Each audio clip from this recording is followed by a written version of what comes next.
اور آگے اللہ نے کیا فرمایا؟ وَأَمَّا مَنْ خَافَ مَقَامَ رَبِّهِ وَنَهَى النَّفْسَ عَنِ الْهَوَىٰ فَإِنَّ الْجَنَّةَ هِيَ الْمَأْوَىٰ. کتنی زبردست. اللہ نے فرمایا جو اللہ کے سامنے کھڑے ہونے سے ڈر گیا کہ ایک دن میں نے اپنے ہر عمل کا اللہ کو حساب دینا ہے. ہم مسلمان ہیں, ہم قرآن سنت اس سے بھرے ہوئے ہیں کہ ہم مر کے ختم نہیں ہو جاتے.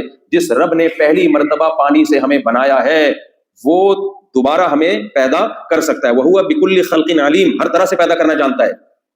وہ ہمیں دوبارہ پیدا کر کے حساب و کتاب لے گا. تو اللہ کہتے ہیں جس کے دل میں اللہ کا اتنا خوف ہو گیا, کتنا خوف, اب کچھ لوگ کہتے ہیں اتنا کہ کانپنا شروع کر دے, اللہ کہتے ہیں نہیں. اتنا خوف کہ پھوٹ پھوٹ کے رونا شروع کرتے ہیں, اللہ کہتے ہیں نہیں, یہ تو خوف کی کیفیات ہیں, یہ تو کسی میں بھی طاری ہو سکتی ہیں. وَنَهَى النَّفْسَ عَنِ الْهَوَىٰ, الہوا میں الف لام عہد کا ہے, علماء جانتے ہیں مخصوص قسم کی خواہشات جو حرام ہیں.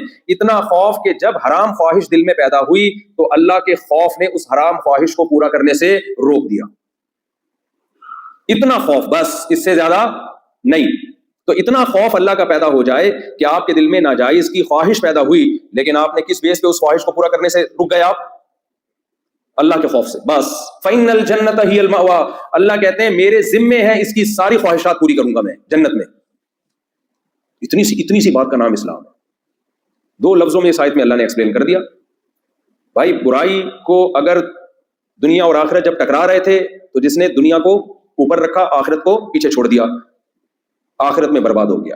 اور جب کوئی برائی کا موقع آیا اور اس کا دل بھی چاہ رہا ہے, اس سے صاف پتہ چلتا ہے کہ برائی کا دل چاہنا یہ نارمل ہے. بعض لوگ کہتے ہیں ہمیں گناہ کا دل ہی نہ کرے, یہ ممکن نہیں ہے. جب تک آپ انسان ہیں, آپ کے اندر جذبات ہیں, آپ کا برائی کرنے کا دل چاہے گا.